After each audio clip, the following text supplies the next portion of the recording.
กูดมอร์นิ่งเด้อสบายดีกันยามเช้าพี่น้องเอ้ยฝนตกช่ำๆเลยมื้อนี้เฮ็ดหยังบ่ได้เลยตั้งใจว่าที่มาค่าถ่ายดินที่ลงปลูกต้นมะเขือเทศก็บ่ได้ปลูกซ้ำปีนี้นะแล้วทุกปีย่าก็จะเอาต้นไม้เนาะมาใส่นี่ปีนี้บ่ได้ปลูกพี่น้องปลูกก็บ่ได้ดอกเพราะว่าปลูกก็คือสิบ่งามย่าก็เลยบอกว่าบ่ปลูกดอกเพราะว่ามันเข้าเดือน5แล้วธรรมดาเดือน5นี่ร้อนตับแตกแต่ว่าเดือนนี้ปีนี้เบิ่งไหมพี่น้องเอ้ย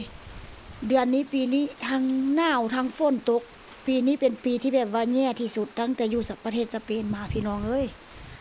ฝนตกทั้งปีเลยแล้วก็อันนี้เป็นข้างบ้านต้นสลัดท่านงามแท้สลัดมันสลัดท่านมันได้น้ำเนาะสลัดมันมากน้ำว่าฉันจะแต่ว่าถ้าหากว่าต้นสตรอเบอรี่นี่ต้นสตรอเบอรี่มันก็เป็นดอกเป็นอันใบขึ้นซื่อๆเลยแต่ว่าเป็นหมากอันเป็นหมากแบบหมากบ่ใหญ่นะพี่น้องเพราะว่ายังมันฝนตกหลายโอ้ปีนี้เป็นแบบที่แบบว่าจังไดบุปีนี้นะต้นไม้ต้นหญ้ากับบ่ทันได้ปลูกที่มาคาดไทยก็คือที่บ่ได้คาดได้ไทยเด้อน้ำไหลซะเหลือเกินหนาวอีกต่างหากเด้บ่มันบ่หนาวเด้